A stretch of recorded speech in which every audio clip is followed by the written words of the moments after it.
You've been subjected to a highly sophisticated form of propaganda. It's just what you need and not what you don't. Good morning. Good morning, folks. Tony Caravan with you for another edition of The Morning Show.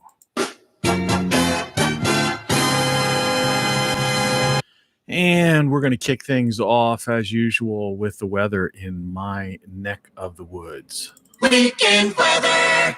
Of course, that's a few days away, but today, Thursday, March 11th, it's 57 degrees here on the Mid-Atlantic, former United States, Eastern region. It's Eastern Standard Time, of course. And looks like today we're going to get up to 64 degrees, the overnight 46 degrees. Friday, 57 degrees, 28 in the overnight, and Saturday, 46 degrees, 30 degrees overnight. Sunday, 52, 23 overnight, and looking into the big start of next week, Monday will be 45, and we'll get down to freezing. This is the second time I've done this broadcast, at least the intro to it. I had a slight glitch when I was switching from going to Wi-Fi in order for us to be able to, as I'm about to do right now. Of course, we do this every morning. We got ourselves set up, and I double check to make sure that the images in the back are clear enough, or as clear as possible for you.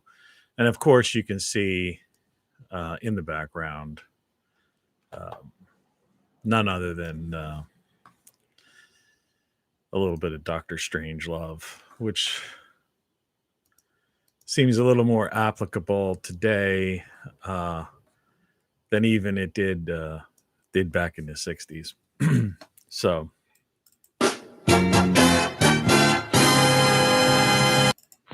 Let's get this show on the road. all right, I think I'm ready. I got my caffeine, which is actually half done. I may have to leave camera. I've got 2 notifications from YouTube that I am live. The second one has just popped up. So yes, we are indeed live. There we go.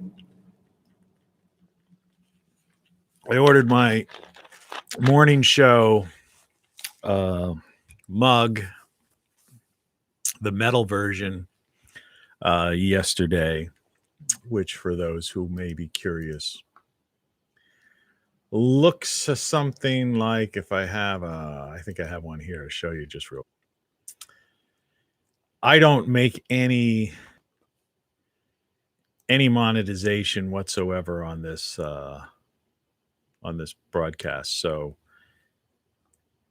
anything I promote is just products that I may make a few cents on, slight commission, whatever. But the morning show mug is available at Tony Caravan Live. This particular one is like the camping version. It's metal. And, I'm looking forward to getting it. I mean, the ceramic mugs are great, but, these things are also good. Don't break. I just ordered mine. Should be coming in a few days. So, we had an awful lot to cover yesterday, and I was trying to reclassify. I'm getting a delay. In other words, I'm watching myself and my lips aren't in sync with the broadcast, and that's why I stopped the stream the last time.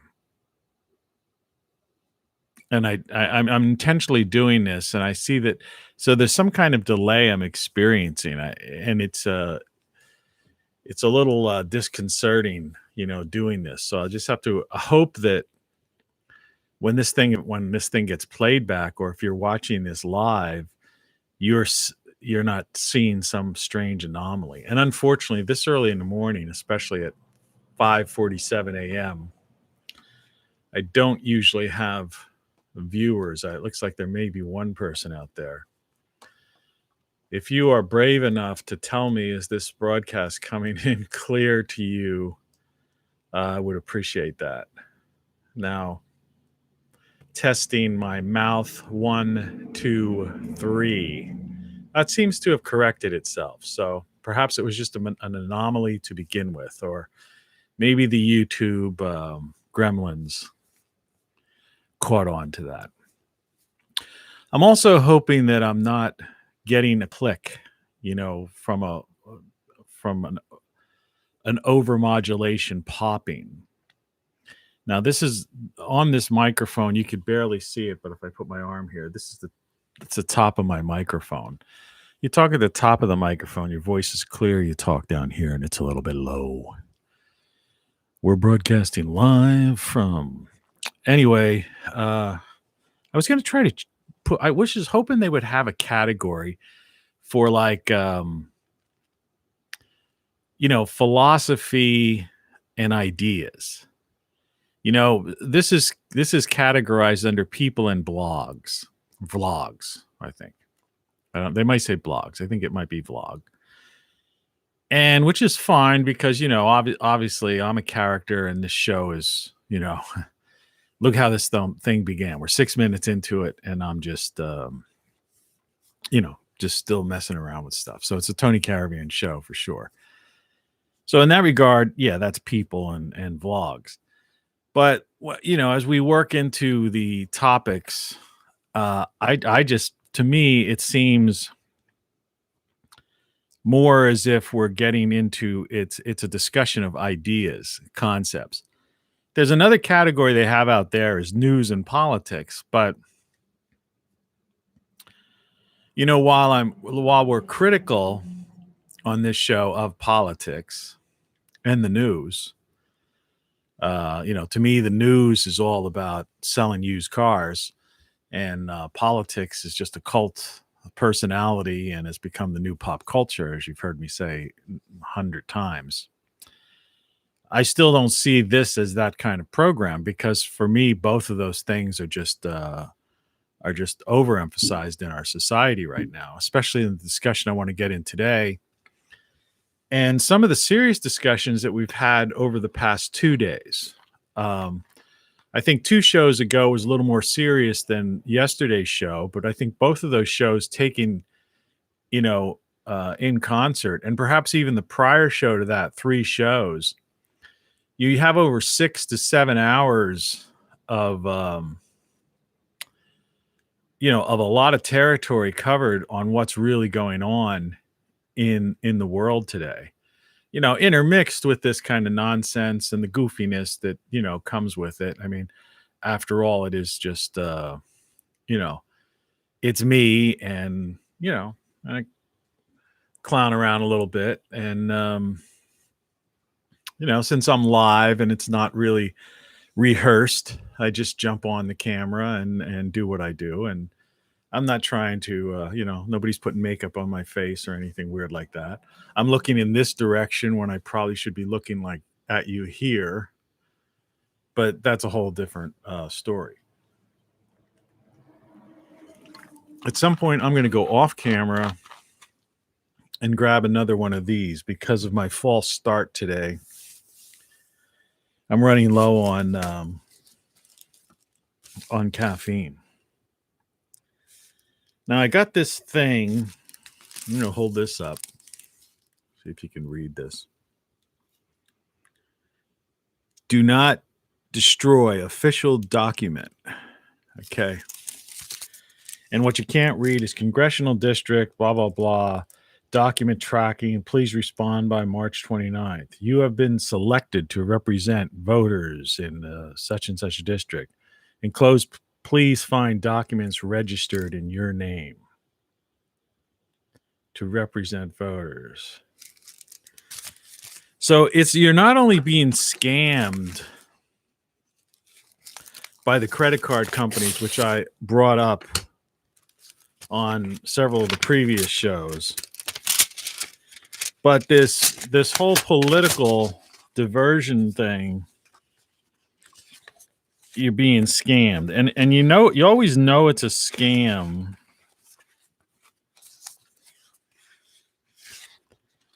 when it ends when the letter ends with, so please immediately complete this thing. And at the same time, please include a generous contribution of 25, 50, 100, 250, 500, 1,000, or whatever you can send at this time to help underwrite the cost of this critical project to ensure fair elections. The things they'll do.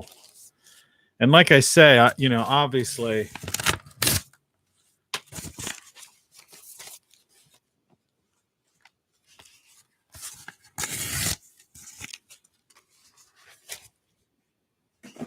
I have no interest in that whatsoever. So let me catch my breath. Like I said, it's been a hustle. This morning's been like just really, really a hustle. And I guess at the time of, I don't know if anybody. Good morning, Vietnam! Anyway, it kind of fits in with the era of Dr. Strangelove.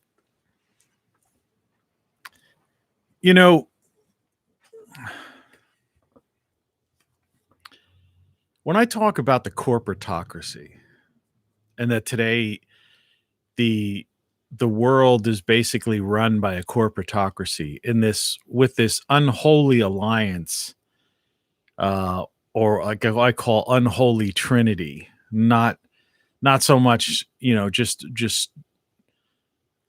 drawing on the religious connotations, but nothing to do with that. The idea of this triangle, which also tends to fall in line with the all-seeing eye. And I was just pulling out to see if I had a $1 bill, but I don't. All I have is a 10. But you know what I'm talking about, the pyramid with the all-seeing eye in the back of the $1 bill. And the idea here is that at the top of the pyramid, you've got the corporatocracy. And that is the UN, Davos set, Brussels, EU people, and more recently, the New World, or the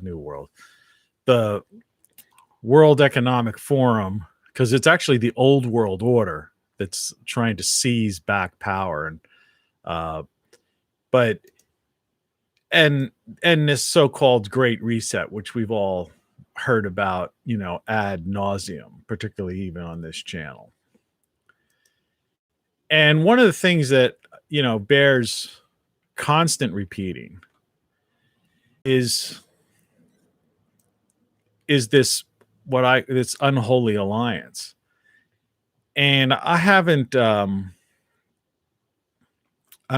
I'm looking for as I stutter here is I'm looking for the World Forum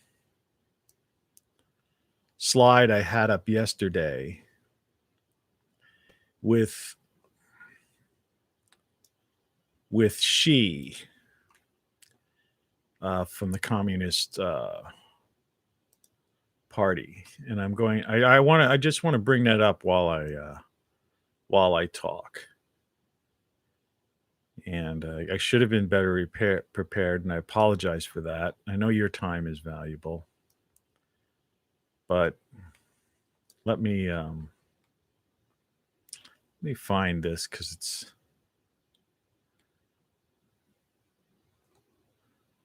very annoying that I can't find this.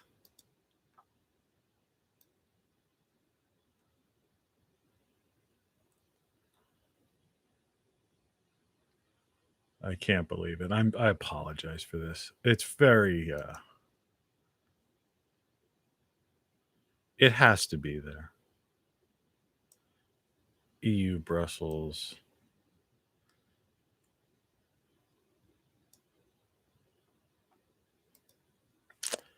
I guess not. I don't have that.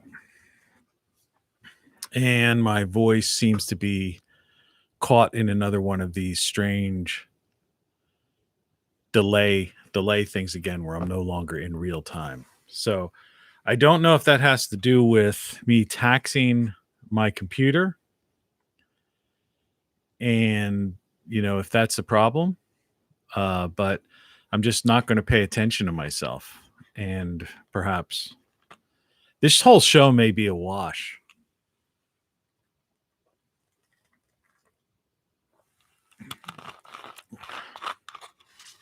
I watched myself drink that as I was already done drinking it. I'm going to leave you for a second and grab another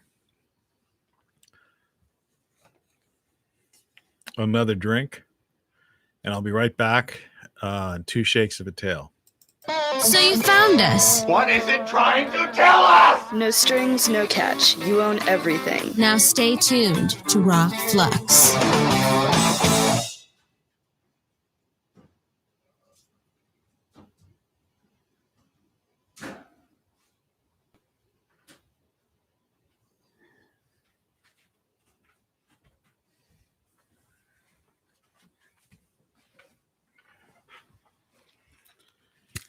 And he's back.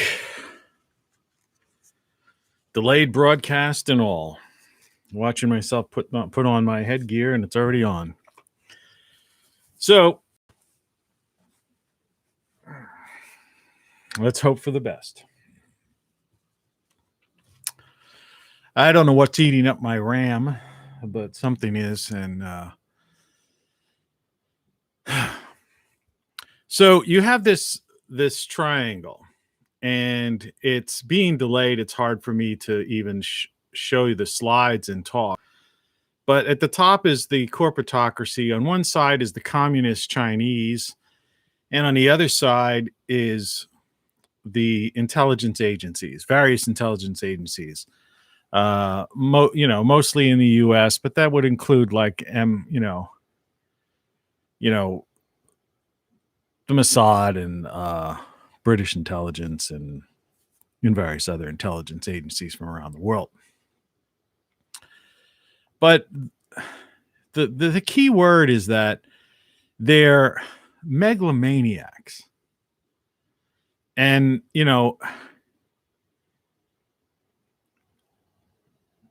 their goal is this world domination and perhaps even depopulation. And yet, there's so little attention played to this. And most people are oblivious to it, or as the used car salesman in the media say, they refer to this as conspiracy theory.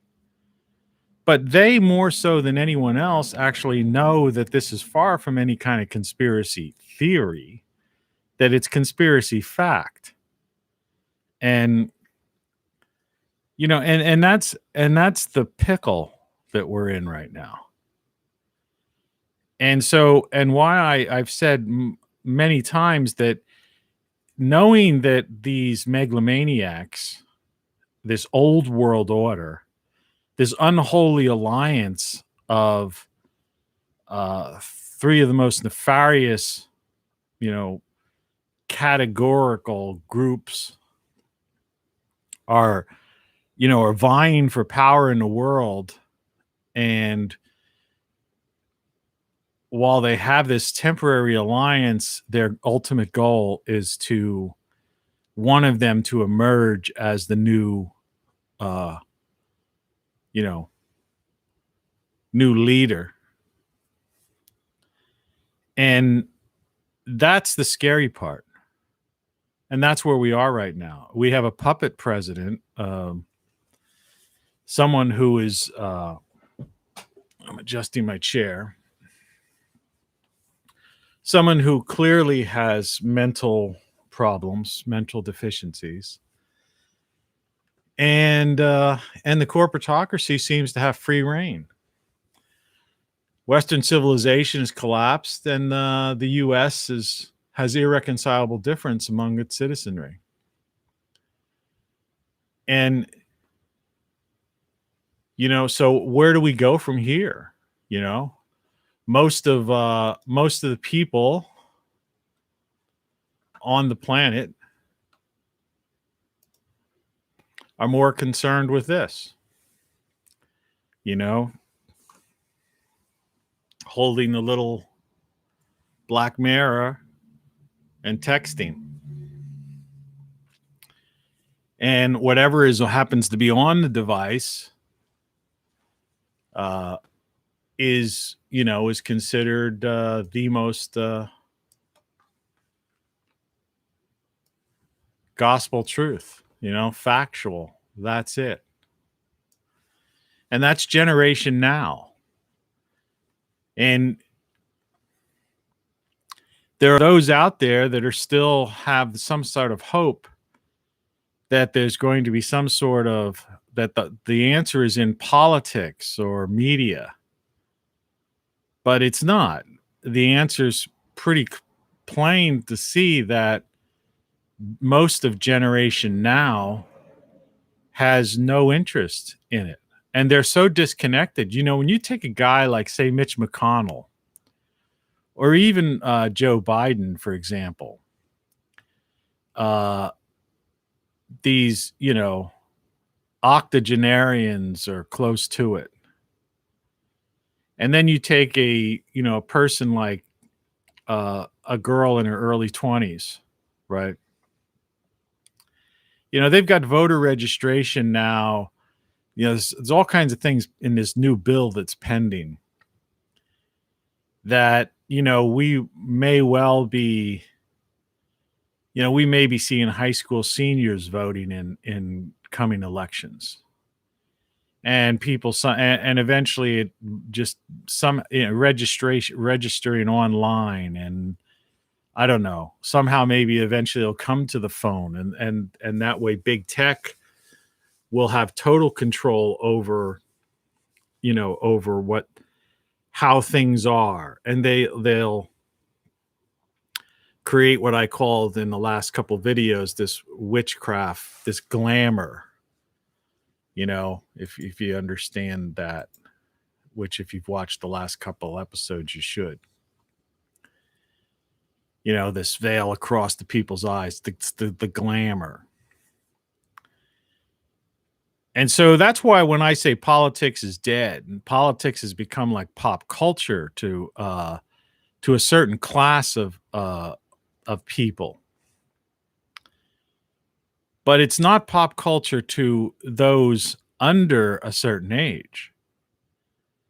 To them, pop culture is the music they're listening to, and their little devices, their apps, and texting, and all of that sort of thing. So they're not really paying much attention to it. And of course, like in anything, there are exceptions to the rules. All you have to do is go to look at some of these various gatherings, whether they're street protest or conservative conventions, youth conventions, that you'll see that, whether it's somebody with a cardboard sign with a magic marker saying, I want this, forgive student loans, give us a free wage, free, $15 an hour for everybody. Or it's somebody, not with the thing, but giving speeches, this, the MAGA, set. And that cult of personality, just like on the other side, does to say the same thing. The old phrase, "there are two sides of the same coin," is more true today than it's ever been. That's why I no longer comment or reply on Twitter. That's why I left Facebook. That's why I got rid of my television service. And I don't get hung up on specific news stories. Because like I say, news is just content to fill the space in between the car ads and the multimillionaire newsreaders on television and various other media personalities, that's all part of the cult of personality too. They're just very wealthy people who happen to land these jobs, um, who are selling used cars or new cars or whatever, and looking forward to keeping politics in the fore as much as possible because it brings in billions of dollars in advertising revenues. Think of the amount of money raised in political campaigns. And that's why you have politics 24/7, 365 days a year. And all of it, while all of it is just a diversion, because people still believe that somehow a politician who's at the lowest level in society and influence is somehow going to make their life better. When the reality is the people in charge are the people on the other end of this little smartphone in this girl's hand.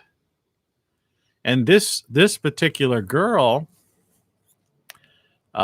model, whatever, this is a piece, like I say, I always pay for whatever. This is a piece of stock photo that I purchased. I don't just use stuff off of, the internet like everybody else does. That's why I always complain about why I can't play music on here.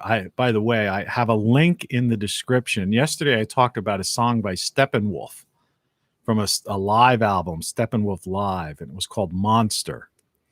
And particularly the intro by John Kay. And I have a link to it, link to that song, included in, if you do under show more, if you go down far enough, it's the last link down below after my Great Solar stuff and my TonyCaravanLive.com link. But always follow I'll never leave you hanging. If I miss something or if I misspoke, I watch my videos afterwards. So I always catch myself saying something, so if I call something the wrong thing, or if I forget to do something, you'll find it the next day. I try to it's hard when you're doing things live because you caught up in it, and and there's many diversions. Like I say, if my playback monitor isn't in sync with my gesticulations, like pointing somewhere, that's annoying to me, so that it kind of, it affects you. And at the same time, like I say, I'm also juggling some controls because I'm doing this live. It's not, and I can't edit it. I could edit it. I'd have to download it, take 2 hours to download and then re-edit. Why do that? Might as well have done a production show to begin with, which I used to do. Go back about 3 or 4 weeks and watch some of those. There were some pretty well put together production shows.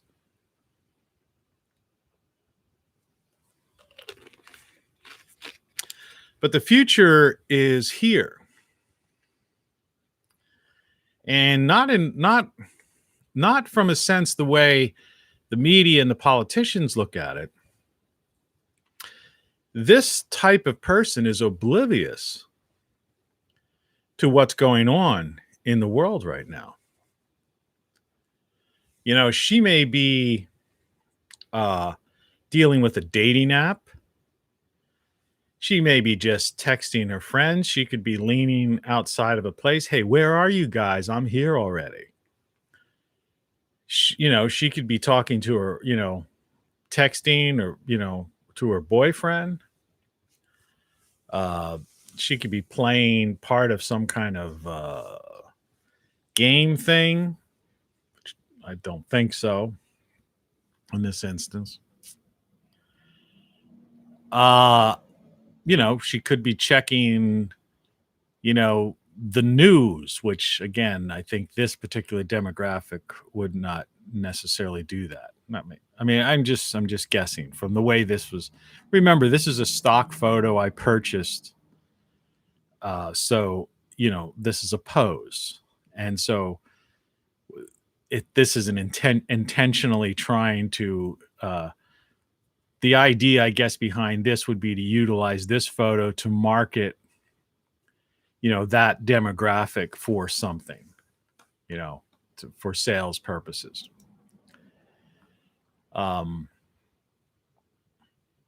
Unlike something like this, which would be a whole different scene. And it's not like we still don't have, in that generation. Let me just get that girl back. We still don't have the, those, there's no cell phone, smartphone here. This in this particular stock photo, which I also purchased. You're getting the idea of someone who's just into pop culture, music, and that's what's trying to be portrayed here. And within society, you have, these are the aspects, these are the demographic profiles, as we used to say in advertising, of the various people that are marketed to by big tech. Because that the whole purpose, the original purpose of big data, all right? The idea behind big data, and forgive my moving things around, is to market to various demographics. In other words, collect enough data. Facebook was really at the the forefront of that, the cutting edge, and they had everyone fooled, in the first couple of years. I don't believe that, the original guys that, the twins and the origins of Facebook, and ultimately even the reason why Zuckerberg got involved with it, and whatever you want to call, in that court case and everything they had, whatever, but that taking control. I think in the early days there was no intention of that. They literally were looking at it as Facebook. See, when I grew up, you had something called a yearbook. For some people may not know this. Younger people know this, and some people may know this, but a lot of people I talked to didn't know this. I used to talk to people about this years ago, and there was a certain cutoff date, and I don't know what year it was, where they didn't call a yearbook, they called it a Facebook, because it was a Facebook, because at the back of the book you always had a bunch of people's faces, right? And so Facebook, to that generation, and the generation after, I think I might be clicking, but I can't tell, but my voice sounds a little richer than usual, and I'm worried about that. I'm not worried about it, but and so, yeah, so, that's just a little side note for someone who's looking at this, who's maybe over the age of 45 or something. So, but prior to that, yeah, Facebook, that's all Facebook meant, yearbook. And in its inception, they were just creating a digital Facebook, a digital yearbook, more or less. Here's people, and it was like, instead of it just being something issued at the end of the year, right, that you could write a little, notes inside someone's yearbook. This was the 21st century version of that. Was there 24/7 and 365. So, in its foundation and in its origins, the cat has returned. That's all it was. It was harmless. It was just a way for people to see who, people at college aged, it was mainly college too. It wasn't even so much high school, but it was a way for younger people, in that general age from high schoolish to high school to college, to be able to see who people are, communicate. It wasn't so much a dating app, but I mean, that was kind of, it was all those things wrapped up in one. And so in that regard, it was really quite innocent, really, if you think about it, the origins of it. It was intended to be a money-making venture, clearly.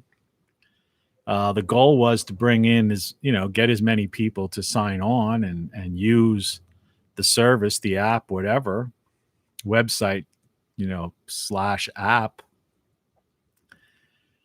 But then, the corporatocracy started looking at it, the media people, the government, and they said, hey, there's something here. And once a company goes public, that means you get people buy stock, and you could get people, you get all these people coming in, and suddenly you have a board of directors. And Facebook, while Zuckerberg remained the face of Facebook, a lot of people bailed at face, and you've seen, and they've come out, and there's videos. You don't see that stuff much more. This was several years back, but a lot of those people bailed, and then they told the story. They saw what was going on, and so then Facebook morphed into this thing where there are many people on Facebook now, the grandmothers, the family type people, or other people that are, just use Facebook innocently, naively, I should say, is a better word.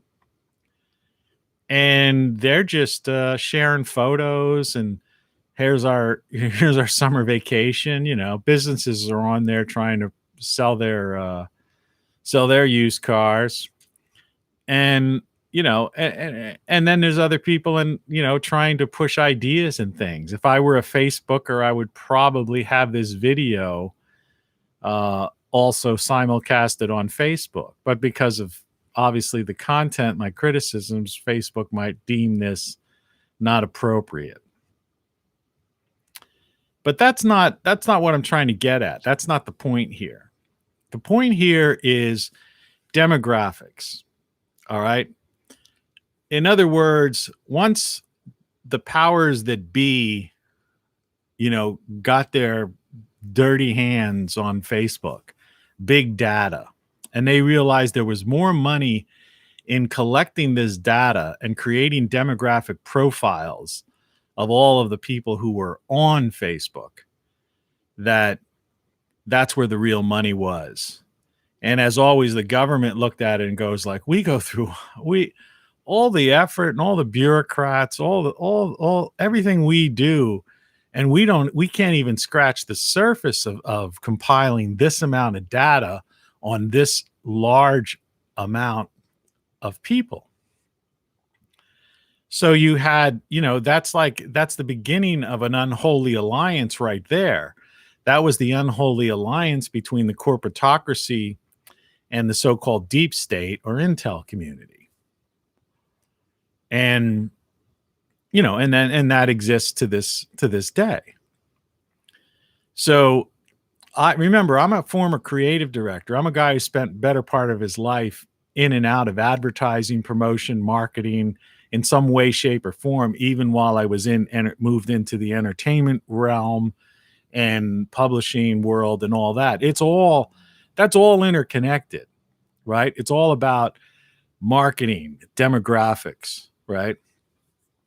And the more information you have about your potential client, your customer, the consumer, if you will, and how you can profile them, the better you can profile them, the more successful you will be in either launching a product customizing products to individual groups and sell and moving more product. And that is the goal, after all, of everything, right? Television exists, newspapers exist not to bring you the news.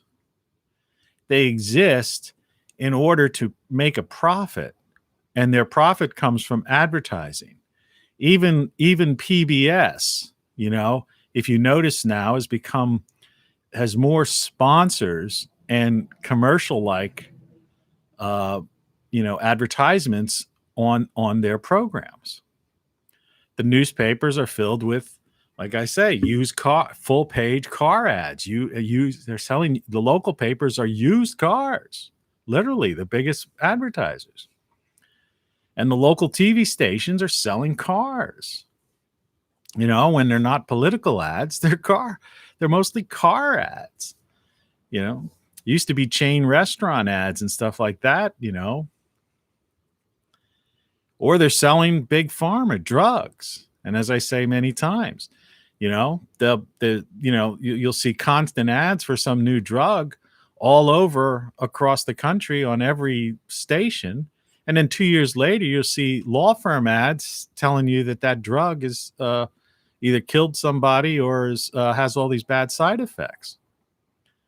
And then no one wants to, and no one points at the media for being so quick to just accept these advertisements for these, potentially harmful drugs.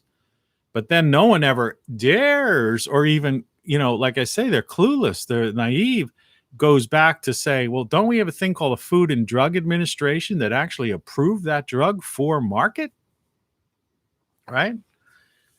So why should I believe the Food and Drug Administration on anything? I had a doctor's appointment a couple days ago, and that's what I was trying to tell the doctor.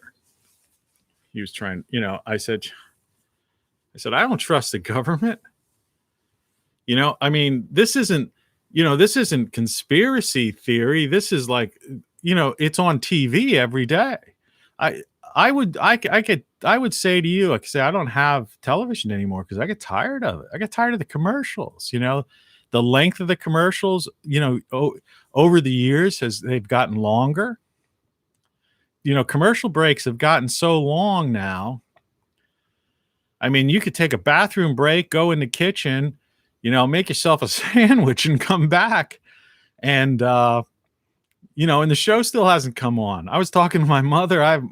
My mother one time, I have an 87-year-old mother living down in Florida. And we used to talk about this, but this was like maybe a year or so ago.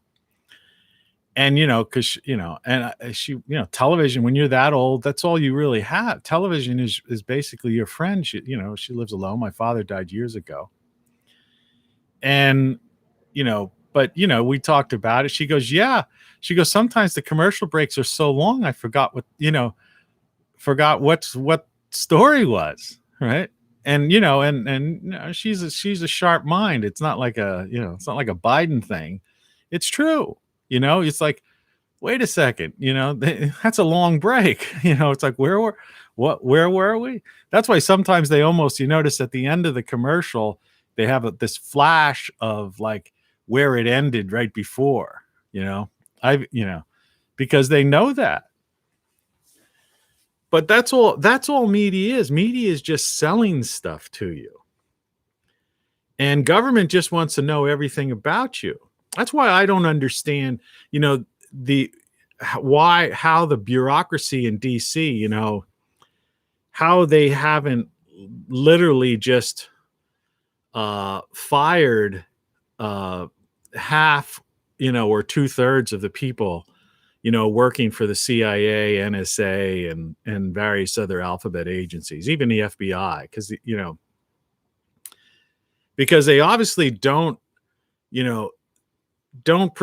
are pursuing the wrong avenues, and they have so much data available to them now that I don't know what these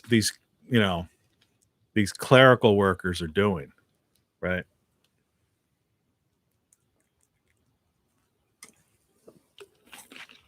They literally know more about you than you know about yourself. If you were the type of person that we're seeing, say, a counselor or something like that. My cat's looking at me because he doesn't understand this morning show thing. How I can sit here and talk for 2 hours at nothing, at this thing. He even gets more freaked out when I watch the playback upstairs on my larger TV. But they have so much data on you that, say, you know, people go to marriage counselors, people go to shrinks, whatever. Any, you know, your best friend, your, the father confessor type of person, whatever. These people, big data collectors, the people that are sifting through the algorithms and people who have, the output from those algorithmic, classifications, things that are sifted down to create these profiles. Those profiles that exist, and the government has the exact same ones. All right. That's why I say it's the unholy alliance, from the corporatocracy to the intel agencies.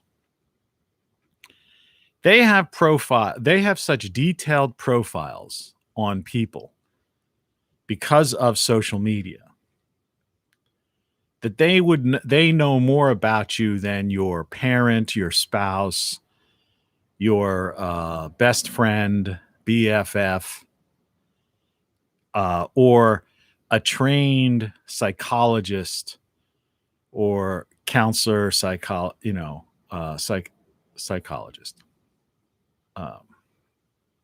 And so, psychiatrist, I should say. And think about that, So it's gone beyond the point of selling you a new type of laundry detergent, right? Or figuring if this product is going to, how many units of this product, predictive behavior, how many of these products can we go to market with this, and how many will we sell? Okay. So how many should we manufacture? What markets? What age group are they going to appeal to? This is all people who don't work in the advertising or the media business don't understand that. They don't realize this has been going on for decades and decades and decades. It's just that it was done manually before. It was done through, focus groups, surveys, hard research, sifting through census data, looking at, sales statistics in certain regions of the country or whatever. It took a lot of people in order to deal with marketing, just even a few decades ago. And I grew up in that. I began, some of my earliest work was in that area. And in many cases it was tedious and it was long days and it was a lot of work. But if you could successfully profile people, you could successfully come up with, defining demographics. That was successful. That's why I used to criticize the show Mad Men, which most people know, because that, before politics was pop culture, Mad Men TV shows and things like that would be considered pop culture. But a friend of mine who worked with me in advertising, and she always she liked that show and stuff. And I used to always criticize it, saying that, well, yeah, it's a great throwback to that era. And I was like the boy wonder around the very tail end of that. I was in New York. I worked in advertising in New York and Philadelphia, right when there were still a few of those old time Mad Men people still there. the agencies, the big name agencies had still existed. They hadn't been, either merged or taken over or just, vanished. And there were still some of those guys who in the Mad Men era were probably in their 30s then. These guys were in their 60s and just on the verge of retiring. And I got to know some of those guys, and that helped me throughout my life. And I was even a member of a prestigious advertising club. I was like the youngest member of an advertising club. And so I was around those people, and I had a couple of these old timers that took me under their wing. They taught me an awful lot. But that's what they did. And my criticism, getting back to what I told a friend of mine, criticizing the show, was that they never really got into that. And it's like, because the writers, they must have had a couple of agency people or an agency person. The way networks work, if they're doing a thing, they have, that's based on some real life thing. They'll bring in a consultant, So if if they're doing a show on country music, a country music star, right?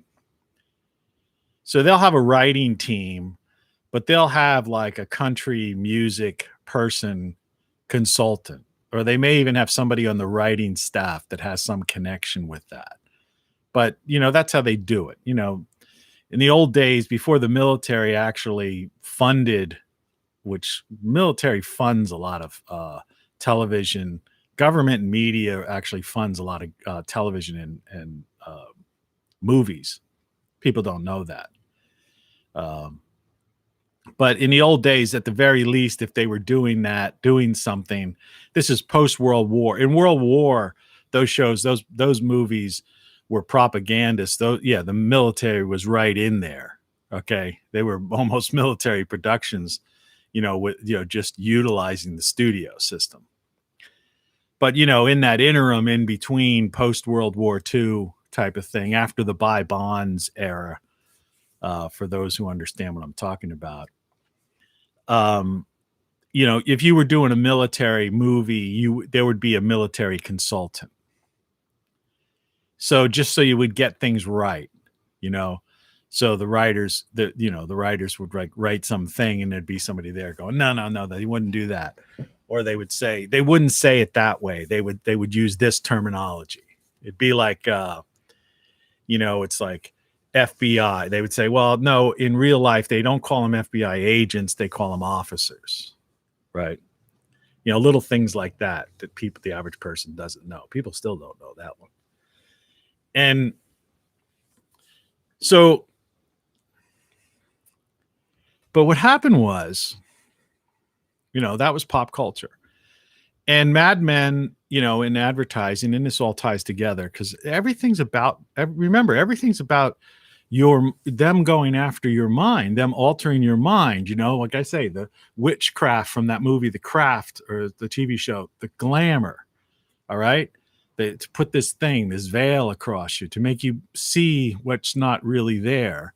And I keep doing it, and I'm going to do it every show, the Black Mirror. Okay.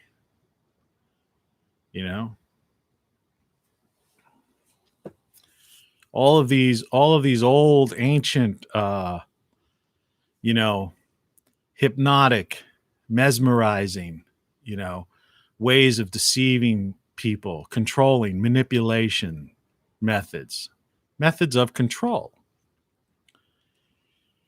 And, I used to watch that. So my thought was, they didn't get enough into, the advertising industry. In other words, they obviously clearly had some consultants or somebody on writing staff that had connections, or maybe may have been in agencies or something like that.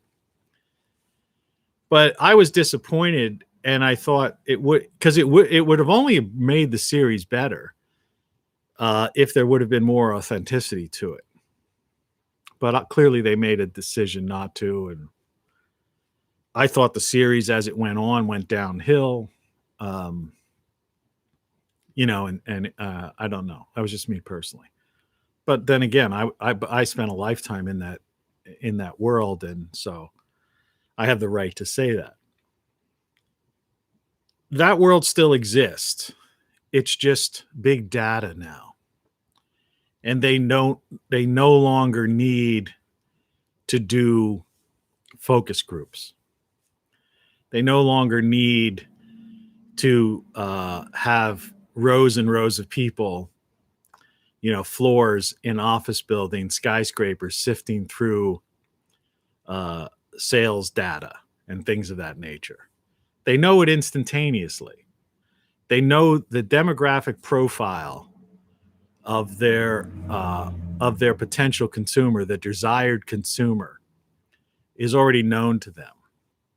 Likewise, the intel agencies, even law enforcement, have access to this data, just like in Philip K. Dick's movie that Tom Cruise was in about pre-crime, whatever the name of that movie was. I forget what it was called, but you know what I'm talking about. The idea that they had predictive behavior. And without the woo-woo part of it, these, women that's, we're not talking about any of that, like people seeing the future or through the crystal ball stuff. Now we're just talking about hard data, and so they know everything about you now, everything. And it's gotten down to where down to the minute, and it, just from the simple thing is where you say something or you search, for a guitar pick. And then the next time you're on the internet 10 minutes later, and there's a banner ad, or we found some guitar picks for you. And then maybe the next time you check your email, you'll get a thing from Amazon or whomever you shop at, Walmart or whatever. And we found some products that you might be interested in. So they're collecting, all of your data. If you text somebody, if you email someone, if you search something, if you have a phone call, this is the one that people have the hardest, the hardest one for people to believe and comprehend.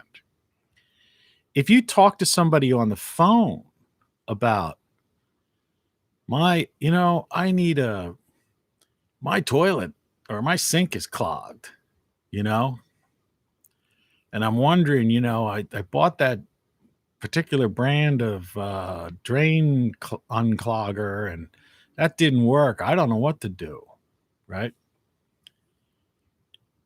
You'll get an ad for that. And wasn't it, I don't know how many years ago, was it 5 years ago, less, more or less, where they found that certain TVs that didn't even have microphones on them? I mean, my computer has a microphone on it. Most laptops, your cell phone, have microphones on it. And recently they found with Alexa and things like that these things are always listening to you. And voice recognition technology is crazy. It's there was one time text, voice to text or text to speech, was very crude, not to speak negative of anyone, but it was like what's his name, Dawkins, is it Dawkins? I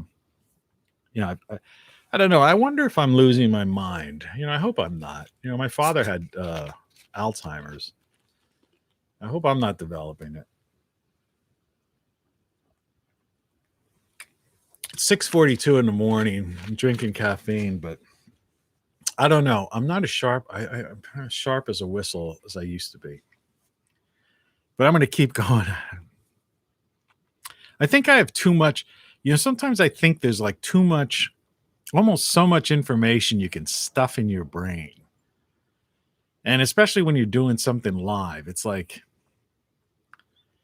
in other words, you got to almost push something out to get something in, and it's like, I'll surprise myself with certain things, but on the, recollections of certain things, but other things, it's like, I don't, even when I was a kid, I mean, I was half joking about the, my mind going, but it is no joke. It's nothing to joke about. But even as a kid, I was always not a memorization type of guy. Some people were memorization people.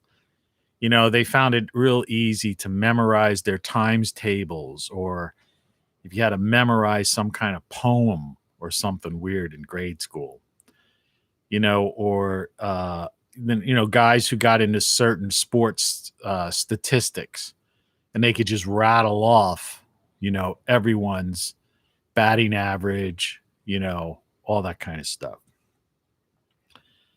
And that's not how my brain, functioned, even as a kid. I was all more into the philosophical idea, It's like my own songs. I've written over 50 songs. But, I'll tell you, if I ever went on tour, which is very unlikely, I would be definitely using like a lot of musicians, artists use today. I'd be using like one of those teleprompter things with lyrics, because I can't, I mean, I can't remember that. In fact, when I write a song, I usually have it, and then I'm recording it. Because I basically record, I do everything. I do multi-track everything myself. I'll have the lyric up, and I'll actually be, using that lyric sheet to do the recording. So some people think it's different ways of the way the brains are. They say some people can visualize something. Like I could describe something to you in my mind, a spatial, thing, like, some kind of room or a thing I saw. And a certain group of people will be able to say, oh, okay, I get yeah, I know what you're talking about. Yeah, I could see that. And other people will just be like totally blank. I mean, it would almost be like people who are colorblind versus people who see colors. I mean, that was just a quick aside. But I don't, so yeah, with me, that's just how my brain is. So just so you know that going forward, if you watch the show. But what I was talking about was pre-crime. And so they're profiling us now. They have all this data, big data. And so whether or not we're being sold a product, or whether or not they're classifying us as a potential threat, or what this latest thing is, they're trying to come up with this the social scoring, whatever they call it, like they have in China. And if based on what you have said, what you've posted, what you've done, that you get a lower score. And if you have a lower social profile score, whatever the heck it is, then you're restricted from traveling, or you're restricted from this, or you can't work here or there or something. And that's the nefarious part of this. And so we went from this Facebook yearbook, almost dating type of app, right, to this insane profile. So it's like, what are we going to sell, this girl, all right, as opposed, what are we going to sell this girl? You see? And they know everything, and they know more than your family. And the idea of, and it's another photo I purchased. I always like to point this out because, people, it annoys me, as a musician, I'm annoyed at YouTube, number one, because they don't let me play music. Even my own music, I get like a copyright notice. And I actually had a video blocked where I played some other people's music. And when I was doing this, and I've said this before, but bears repeating because there's always new people on the show. Before YouTube was a glimmer in the eye of whomever over at Google, now Alphabet, whenever this was created, and the people that invented it before, and Google bought it. But before it was a glimmer in the eye of them, and who knows, maybe they saw some of my early stuff. I couldn't be sure of that. But I used to do videos and audios. I was doing podcasts and vlogs, back in the 90s. I was using QuickTime. I was using my own servers. Used Real Audio, Real Media, which you could do video with. There was WMA, Windows Media Audio, and Windows Media Video. I think it was I don't know if it was WMV for that, but you know what I'm talking about. It was you either had it was Windows or Real Audio. Those were the two big main formats. And Apple's format was QuickTime, but the streaming, they never really got into the streaming thing as much as Real Audio, which is now defunct, by the way. I was able, fortunately, through some translator app, like an audio decoder, and I just happened to sample. It didn't mention it, it did it.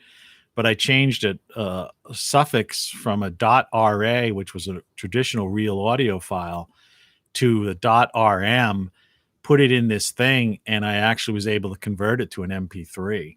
And I have some of my old shows from 1990s that I have to listen to. Very interesting stuff.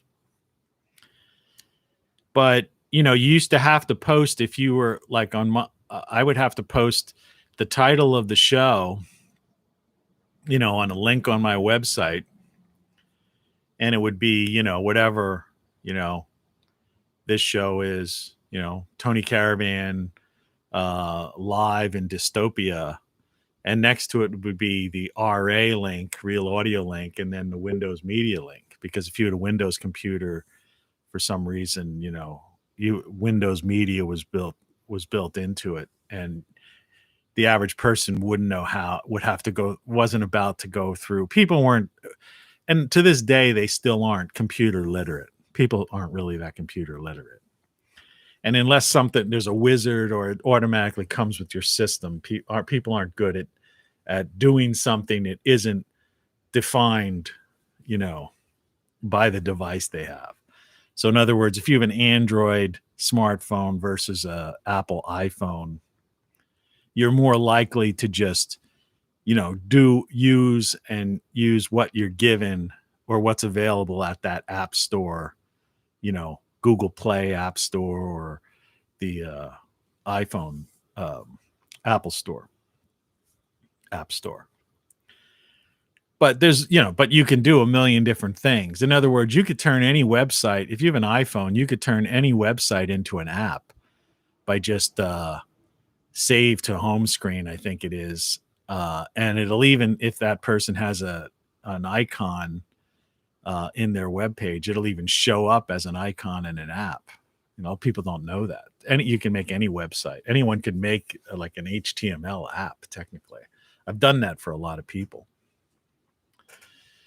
But, we're looking at this girl, for example, and, with the headset on, the customer service.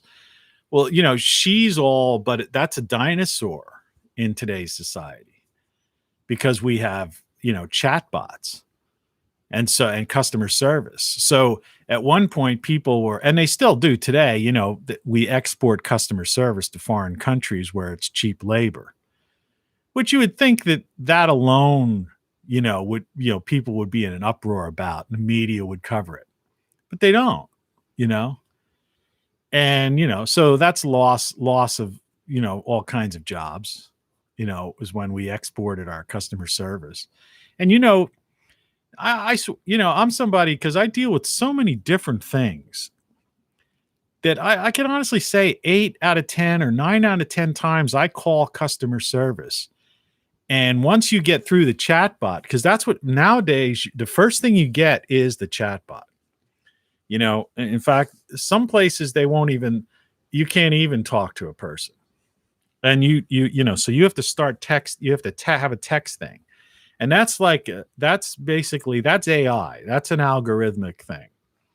And so you're texting and they're calling, hi, I'm Vanessa.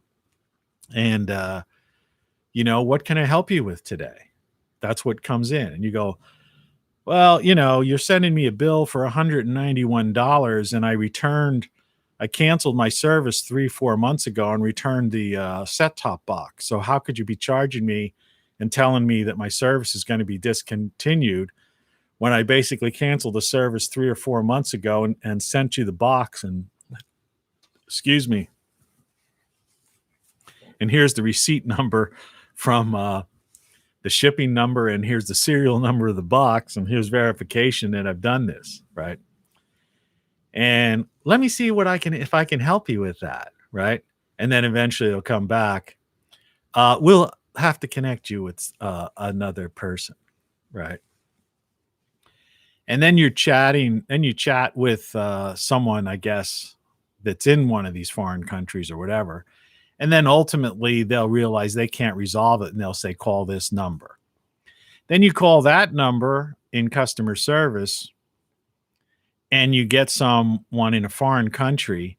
And it's like any customer service. Like I said, I've been around, I've known, people, over life, and, what job, I'm a guy hung out in bars and stuff. I just knew over my life, thousands of people. Because when you travel and work in different cities, and when you're the type of guy who, is always out, I spent, years just out or through parties and stuff like that. You knew thousands of people. It's like thousands and thousands of nights that you met and talked with people, got to know them, so-called brief encounters. But for someone who's traveling, the journeyman type of idea, you cut to the chase, and sometimes you could have stronger bonds or friendships or get to know a person better than someone who actually lived in that town or knew them, worked with them or something, because you just clear away all the nonsense and just cut to the chase. But I know how, so they've got this binder, and they used to use binders. Who knows? Now they might have a tablet, or they might be looking at a screen. I don't know what they're doing, what the mechanics of it, how they do it. But I know basically what's going on, the process. And so you could see that they're either paging through some binder or looking through some, canned response. Something that the algorithm, in many cases, especially this new GPT-3 AI, that, has access to and is better at, conversational text, should be able to do. And, they don't have an answer for you. So, so you're talking to them, and they're, okay, I'll get on that and we'll agree. I understand what you're saying. I'll take your information. I'll take care of that, sir.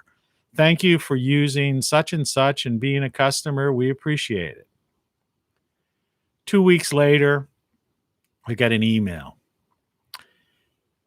Your service is going to be terminated if you don't pay $191. I spent an hour going through chat bots and somebody in a foreign country producing all kinds of information, long numbered serial numbers and everything else, and then being assured that it was being taken care of. I've gotten things in the mail then 2 weeks later, like, here's your bill, pay this, blah, blah, blah. I'm in a process right now with DirecTV, which I canceled back in October, November, and sent and literally mailed the box back to them.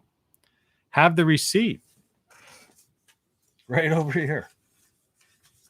I've showed this before, but just for the sake of, I literally have the freaking receipt from the UPS store. Yeah, the UPS store, which is there, how they recommend you send back their box with all the documentation and numbers and all the, everything there.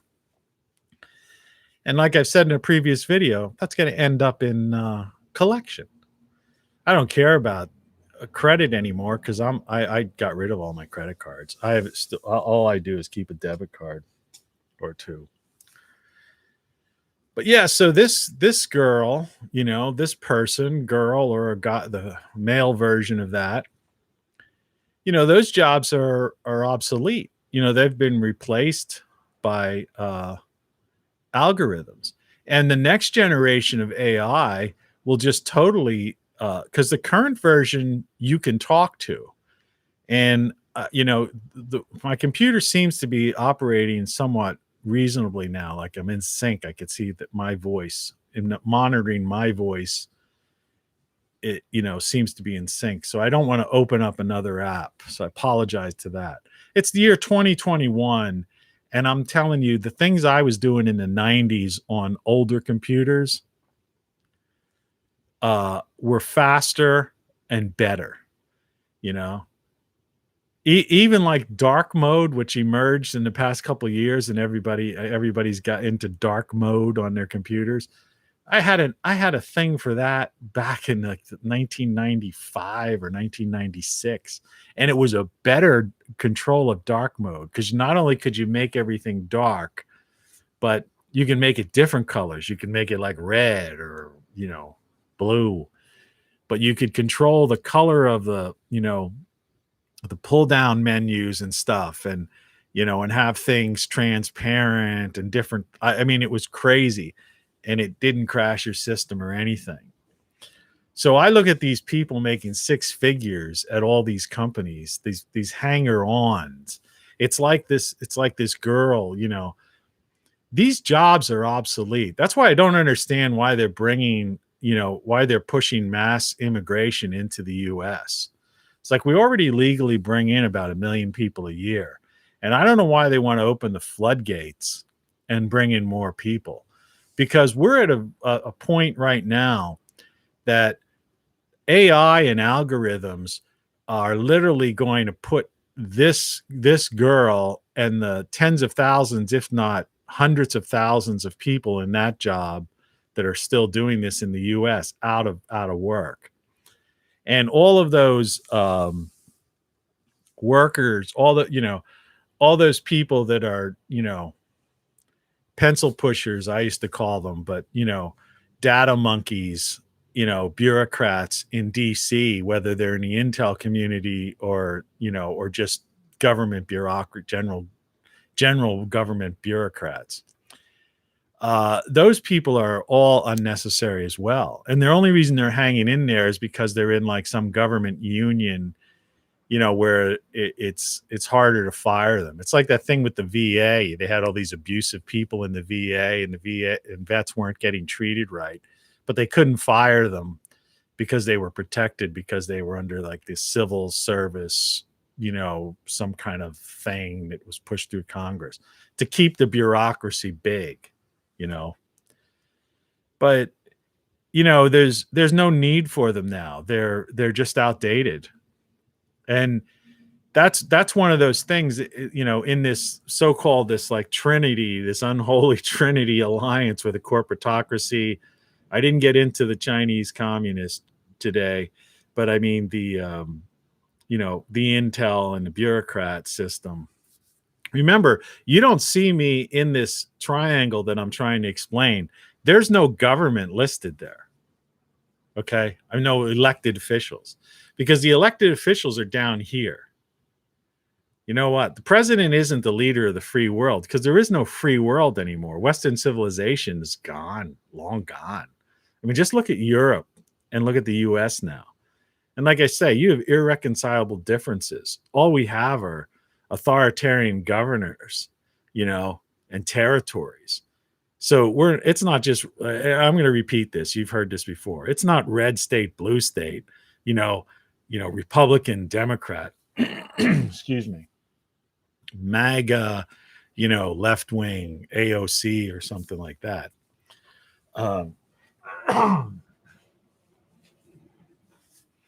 It's hard to talk for an hour and a half, when you get up at like 4 a.m.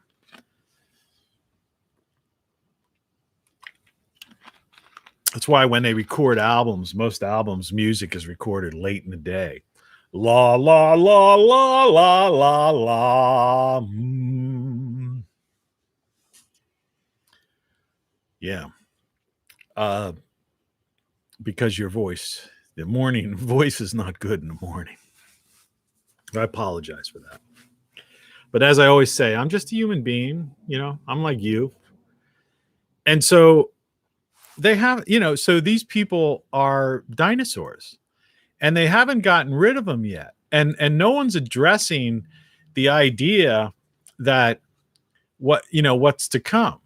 So they talk about, we have tens of millions of people who are out of work right now. And suddenly, I don't know, it's this picture it just doesn't like. But suddenly I'm out of sync again because I closed that photo. That is very weird, right? Very weird. Let's see if the ticket gets back. Ticket, back. Seems to like the ticket. I'm just looking at my mouth. This was something I was trying to refer to in a previous video, and I found it, when I used to DJ at places and I would give people a ticket and give out prizes every 15 minutes. I don't know if you remember that discussion, but for those who might have been a part of that, this is what a ticket would be, the number on the side. And a double ticket would have this number. There would be two of these together. I couldn't find a double ticket. This was in my archive. And then so I would have this number 591, whatever, 521. And then I could put that in a pitcher, a beer pitcher, because I was usually doing these DJ things at a bar. And then I could pull out and say, whoever has the last three digits, 521, you want a prize. Anyway, that's the ticket. Like I say, I don't like to keep people hanging. But this another gone the way of the dinosaurs are the restaurants and the restaurant industry. So they're not coming back. I have a friend who has a restaurant. Fortunately, he has takeout. He manages takeout because he's delivery pizza, but he has a sit down. There's a sit down part there, but he's been able to have a pickup and delivery service. And so it got him through this. He's actually done fairly well, and other people in that business. And some of these delivery services have done well through this so-called lockdown thing. But, so many businesses have closed because they don't have, they're talking about raising the minimum wage. Okay. And unless they exempt people like delivery drivers who get tips, or waiters, waitresses, bartenders who get tips, most of those people are going to lose their jobs. Now, take it from me, a guy who spent the better part of his life getting to know bartenders and people like that, sitting on the other side of the bar. And I'm running dining entertainment magazines and stuff like that. Nobody has more respect for bartenders and waitresses and people like that than I do. Trust me. Nobody's gone out with more of them or partied with more of them than I have.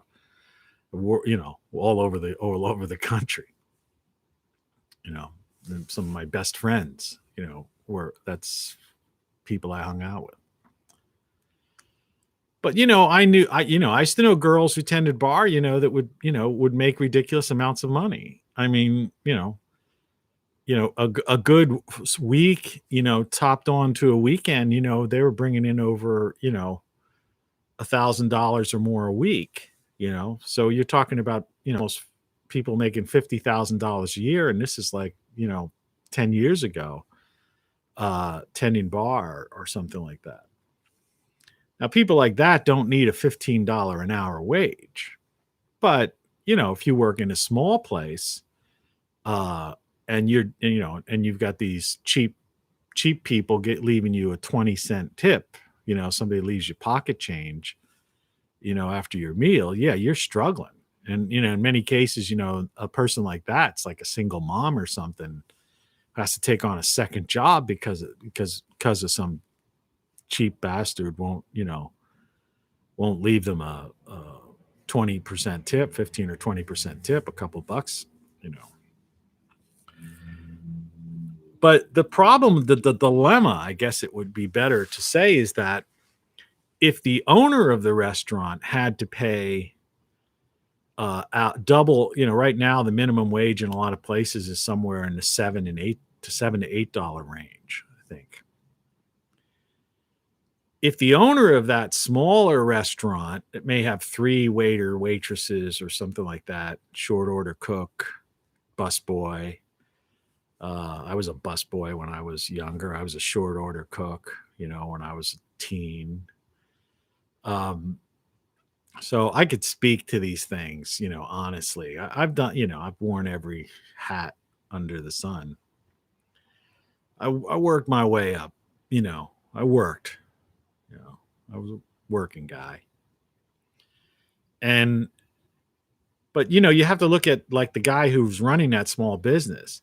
If suddenly his payroll doubles, all right, overnight, then what's going to happen?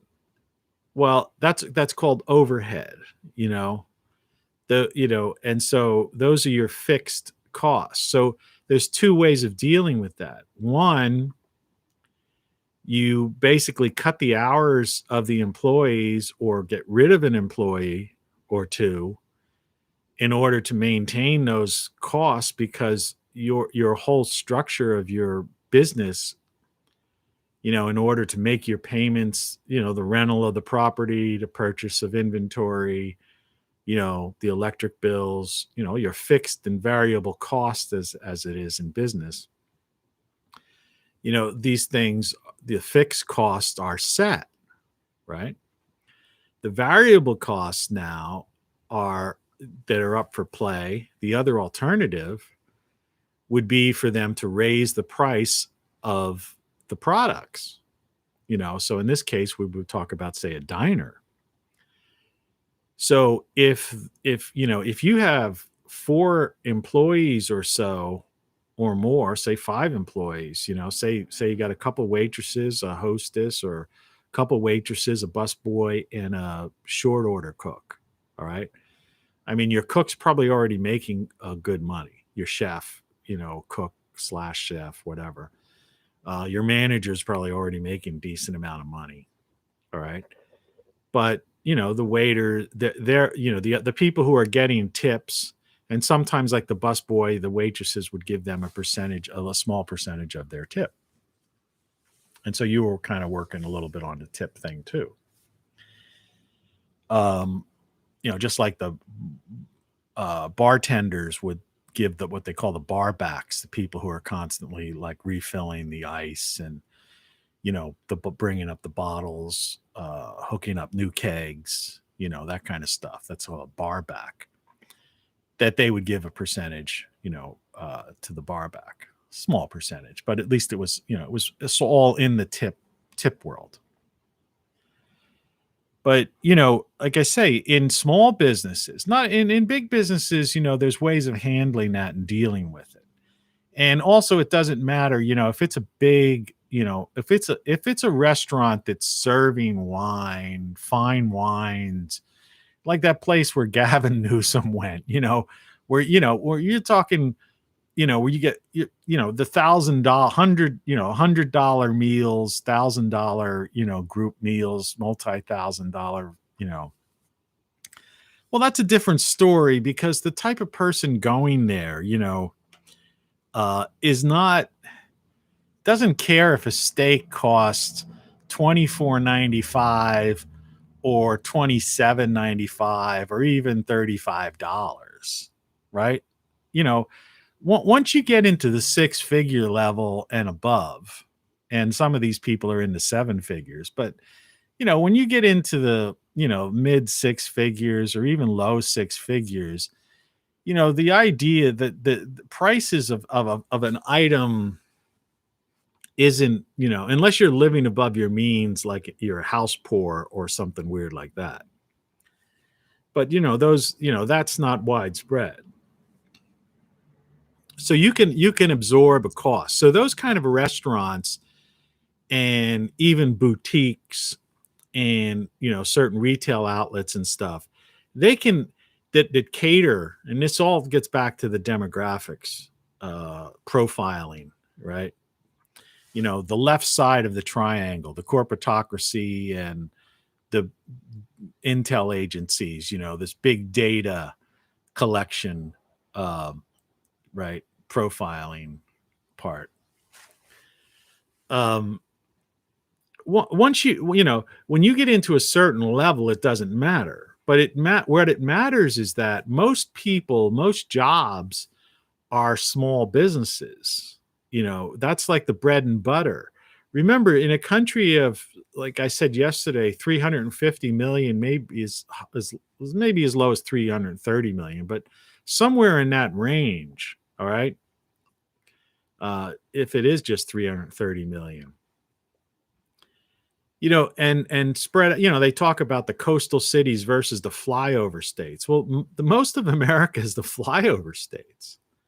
And you may have these big population centers, like in New York, Boston, DC, right? Miami, LA, San Francisco, Portland, Dallas, Chicago, that kind of stuff. Your top 10 markets, your top 20 markets, as I call them in advertising and media. But then you have, what we also call your top 100 markets, your top 200 markets. And, so what about those hundreds, 100 million people, right? And that's where the jobs are. And those people aren't about, that's the biggest swath of geographic territory in the former United States of America that are now have irreconcilable differences on multiple levels. So those people can't, first of all, the lockdown number 1 has closed down some of those businesses permanently. They just went belly up, right? The only reason people are surviving and you're still seeing traffic in the streets in smaller towns is because, and you're going to see that for the next, 5 months or so, is because they're going to give people, they've extended unemployment, and they're going to give people $400 on top of their unemployment, which in some cases with the lower, paid employee, that's going to put them pretty much at or right above salary, what they were normally getting. So it's like they have a job, but they're unemployed. And it's not like there are jobs out there. So, and nowadays, if you're on unemployment, it's just a matter of going on the internet and clicking, you click on the job search site, you punch in what you do, or waitress, and in your area, and 0 jobs come up. And then you go to your unemployment page and you type in your social security number or whatever and blah, blah, blah. And did you work? Did you look for work? Were you eligible for work? Whatever the questions they ask you. And, you answer the questions, and it's like, bam, blammo. And if you have a bank account, that money's deposited in your account. It's usually I think it's a 2-week thing. I was on unemployment, before I retired, basically. So I know the game. I know how it works. But even back then, I was surprised, even in, how you couldn't get, how easy it was, more or less. But I didn't I only got 26 weeks unemployment. Nobody gave me extra. And I was basically struggling to survive when that happened to me. So yeah, for the next, so whenever the heck they get this thing through, like I said, I think there's a cover story going on. I don't think it's just politics. I think somehow the Fed or the central banks are delaying this $1.9 trillion. They're trying to figure out exactly how they're going to create it in the cloud, because they have to manufacture it. I mean, it's a lot of money, So I think once they got that resolved, they'll finally pass that thing. And so you're looking at April, May, June, July. Now, I don't know if they're going to extend that to August. But, so people who are unemployed are going to get 4 or 5 more months. Excuse me. And,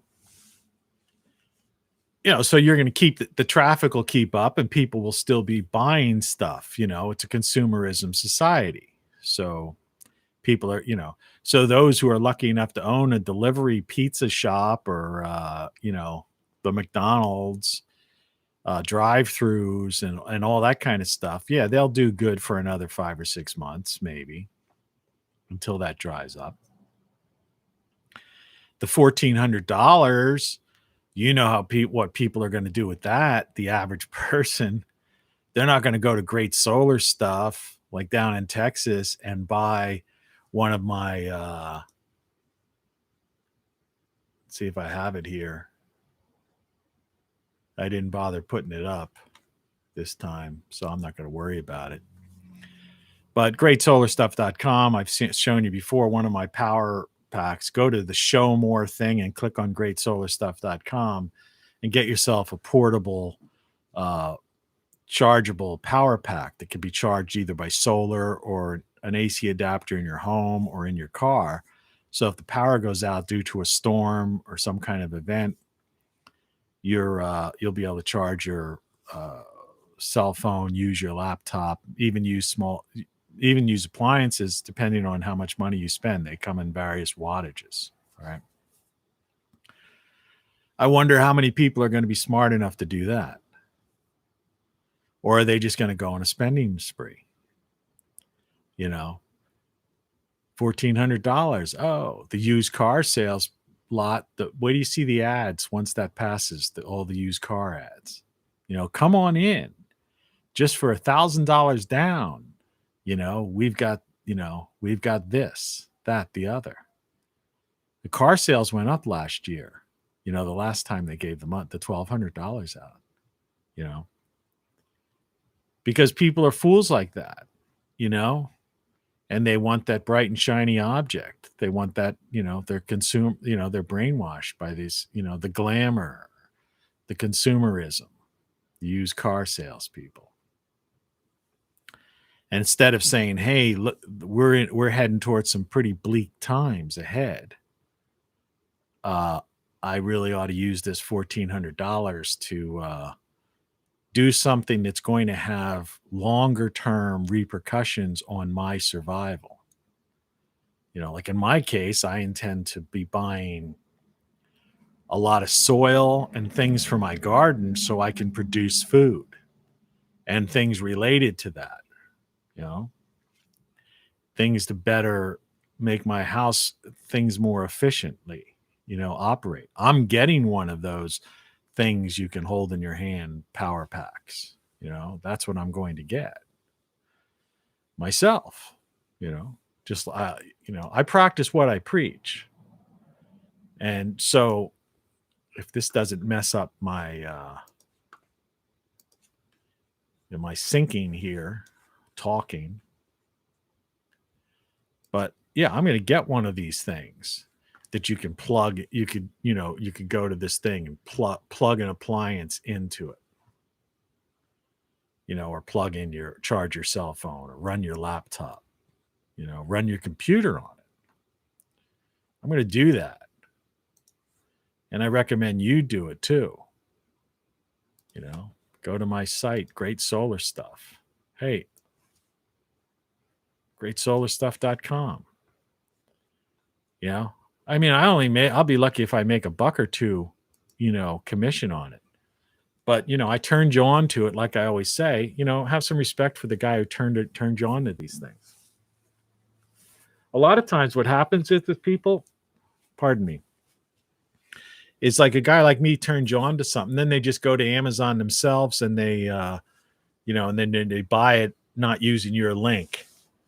Like, how much of a prick can you be? So let's look ahead 6 months from now. This is what I've been trying to tell people. Within 6 to 18 months, you won't recognize not only the former United States of America, and those people trying to hang on to this, that there'll be some salvation in 2022 or 2024. Forget it. The political system is gone. It's the very lowest rung. The corporatocracy's been whittling away at it for years because they've been writing the bills and creating all the laws anyway. The court system are basically bought because it's politicized. And since the politicians are all bought and sold by the corporatocracy, well, obviously the courts are. And the bureaucrats basically had ignored the government and worked against the government, during the same time period. So they basically eliminated, trampled on the Constitution, the so-called Bill of Rights, and eliminated government. So government just became puppets of, the corporatocracy. And that's why they're insignificant and irrelevant, And the average person just won't get that. They're caught up in the cult of personality of some political figure that's going to, that they're looking at as if it's a messiah. And no, they're just people. And they're people that have and besides, in this new bill is pretty much the last nail in the coffin of any kind of election that you could believe in or anything. Elections are an exercise in futility. Voting is an exercise in futility. Think of all the people that went out and vote. Think of how much money people donated to political campaigns last year, right? And how many, all right? And who knows what's going to happen as this guy in office right now eventually just crashes and burns. He hasn't given a State of the Union speech, doesn't do a press conference. So, the guy clearly has lost his mind. This is the guy with the so-called hand, finger on the proverbial button. And nobody seems to be talking about that in the media because they're more concerned about selling cars, But then you have, within this, and there's just a few things I wanted to get up. So for a while, the corporatocracy, the wealthy, the ruling elite class, all right, they're fine because they're going to go to these restaurants that serve, $100 bottles of wine, and $60 steaks, or vegan restaurants, that have, $40 vegan, vegan plate they can put out in front of you or whatever. Those places will survive just fine. Okay, through this thing. Because they don't care, that $15, they could pay their, if you ever, there's a show, Bittersweet, on Stars. I don't know if anyone's seen that. And that's about a high-end restaurant, right? And it's like how difficult it is to even just get hired and to stay hired in that type of restaurant. I mean, in an upscale world, they're immune to any of this stuff. And I'm not really talking about that because that's always been that way. And I lived that life because remember, I lived in Malibu. I lived in a penthouse in New York City. I lived on Capitol Hill in DC. All right. I lived in, Center City, Philly in a an upscale apartment building, and so I've done that, been there, done that. I know that world. All right. So that world that's all they care about. But that's a minority in the grand scheme of things. That's a minority of places and people. And that's what I was trying to explain before, is that in 6 months, when everything dries up, you're looking at tens of millions of people, maybe 50 million people out of work. And yet they're bringing in more and more immigrants who even have less of an education and less skilled. Farming is being taken over. I'm not going to plop that up, but farming, just like I showed you before with the, the woman, customer service woman. All the farming jobs are gone. They're being taken over by machines, and it's just getting, it's like, here's my business card, that world, right? The sales world is going, because salesmen, that's what used to be one of the biggest jobs, right? Service and sales for the common average worker, right? Well, you can't meet face to face. You can't go shake hands and pass a business card to somebody today. They're talking about doing this social distancing and masking every flu season. So in other words, every year. So you get the summer off, right? The human brain. Read my book.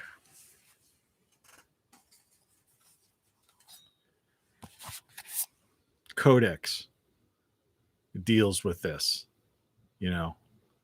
understand the concept, it's like my show, An Adventure for Your Mind, The Hard Problem of Consciousness, and in this book, A Flow of Consciousness, Awareness,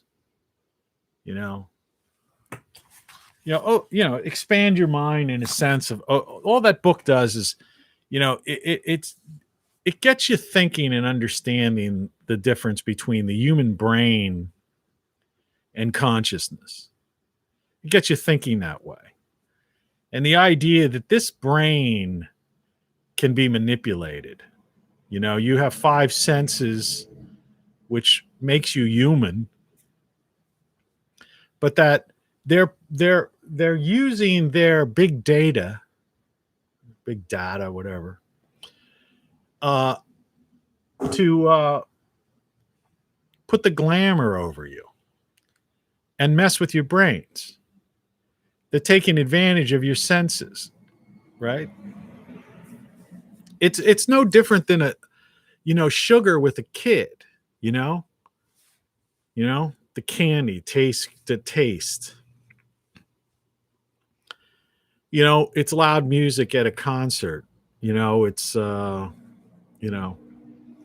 smell of a bouquet or people who use cologne and perfumes, right? What they call on the internet eye candy, right? Tastes of certain foods for the ruling elite, or even McDonald's, the stuff they put in to make that food addictive. It's like the certain potato chips and snacks that you can't eat just one type of thing, right?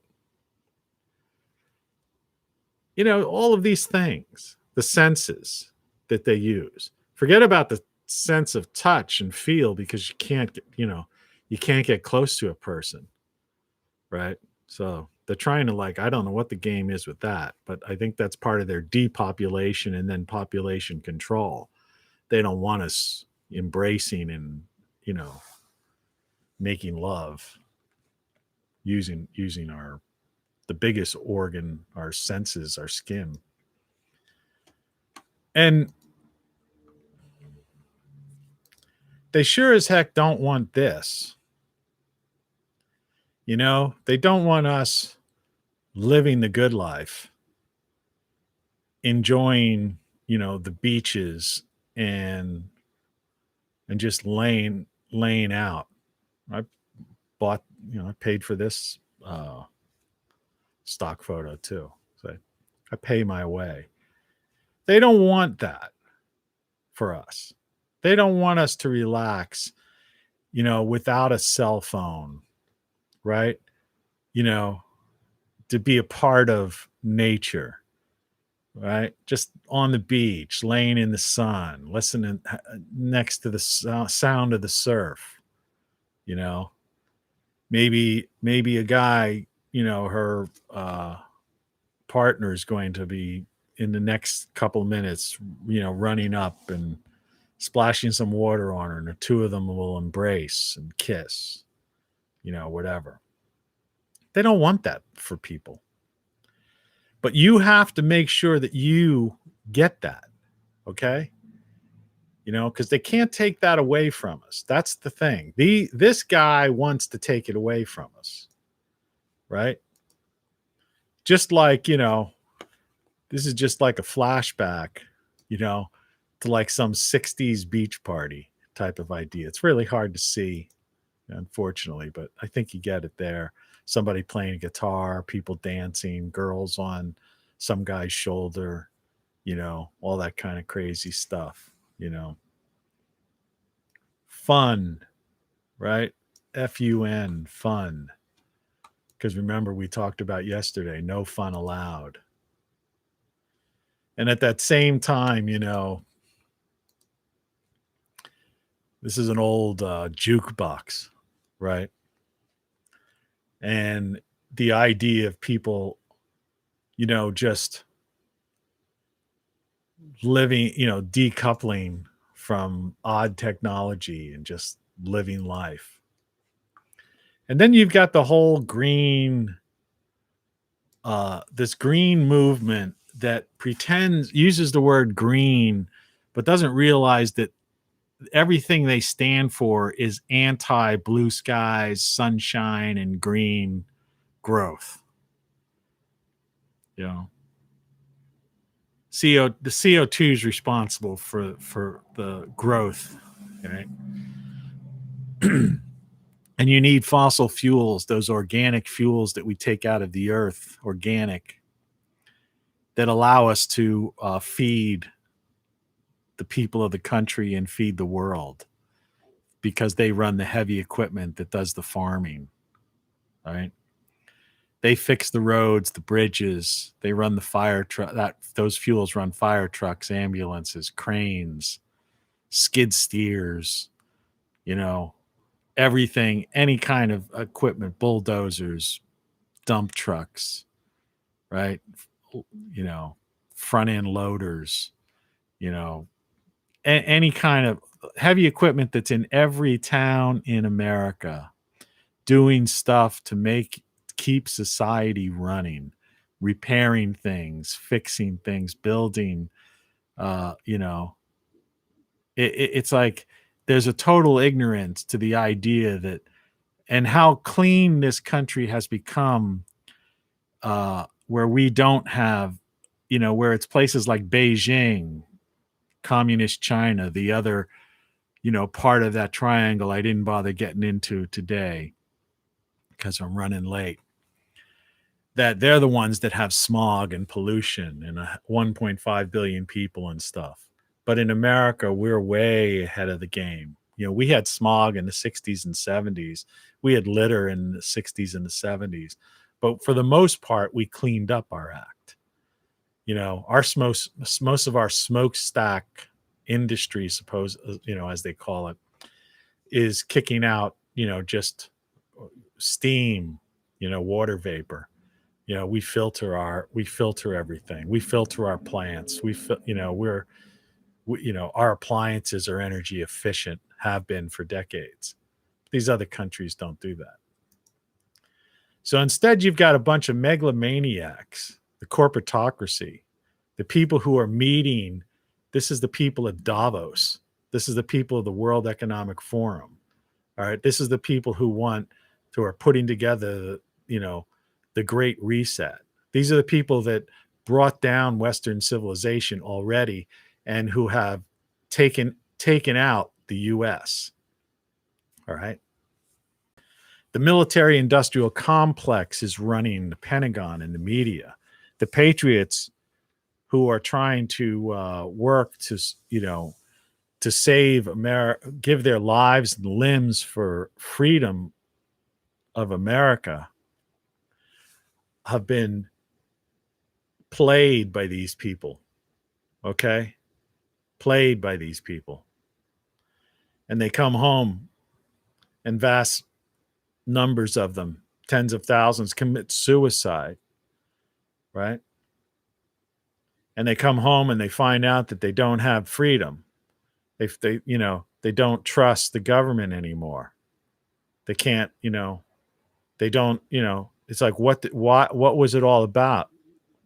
And so what do they have left? They have their brothers in arms, but everything they fought and what so many people died for, they go, and I come home and what do I have? And what's here? A fallen United States, right?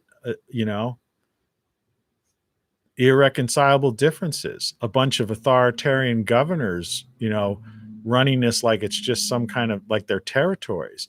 It's like when the Soviet Union broke up and you have, the so-called stands, and all these odd places that were formerly part of the Soviet Union. But now you have Russia, and then you have these various, countries, that are just in, never really came together. So that's the future, that's what we're looking at. And, or I should say it's the present. And, you have to, really,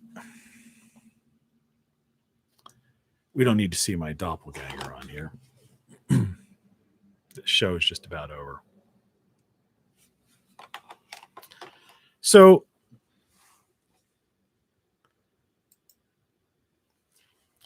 spend your $1,400 when you get it. Spend it well. Plan your life. Watch my video from yesterday, because there's not enough time in this video to go back through that. But the idea is that you still have yourself, but just realize that the world has changed.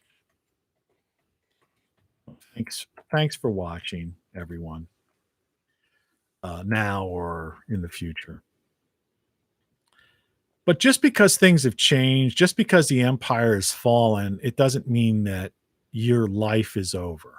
And when I showed up, the girl on the beach, the people at the beach party, people having fun, it's like, let the maniacs, do their thing. All right. But, there's too many of us for them to have control over all of us. You just have to avoid being in places where they're strongholds. And their strongholds are the top 10, top 20 markets, as I call them. And whatever you do, you have to start planning for your future happiness. And the idea is that not like these people who are preppers or people who are, living out in the wilderness, if that's your thing, go do it, whatever. But I'm trying to say that there's no reason why we can't live our lives the way we have been living our lives and find happiness and fulfillment for us. And even if you have children and those children have children,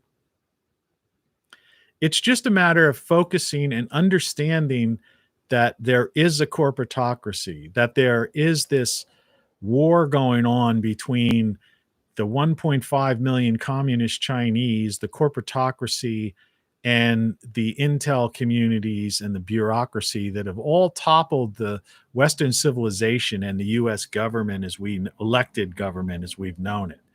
And that they're all involved in this unholy alliance, as I call it, this like triangle.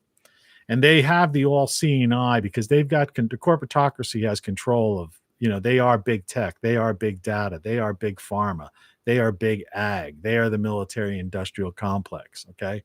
They are all those things wrapped up in one. But that they're all playing each other and vying for ultimate power. The corporatocracy, looks like it's going to come out on top. But, the intel community people, the bureaucrats, they think they run the world right now already. They think the United States is theirs. All right. And the communist Chinese have been working very hard and they got their long-term plan and at 1.5 billion people. And they think they're going to be the major powerhouse, global powerhouse. And the news media is not talking about this. Nobody's talking about this on social media. They're talking about petty little things that don't even exist anymore. Politics, domestic politics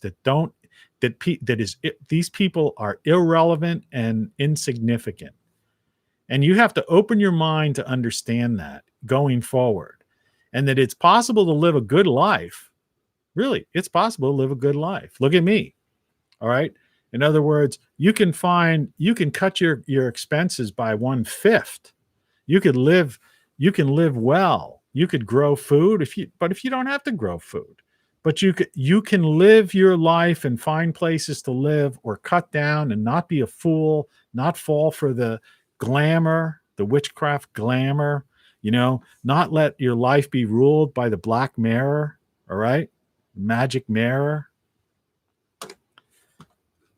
And focus on your five senses and not allowing those senses to be deceived, but instead realize that those senses make you human and utilize those senses to enjoy the beauty of life that's around you. Anyway, so with that, I'm going to give a final good morning. Hope you have a great day. Today's Thursday, March 11th. The weekend's coming up. I'll see you tomorrow. All the best. Take care and peace. Cheers, folks.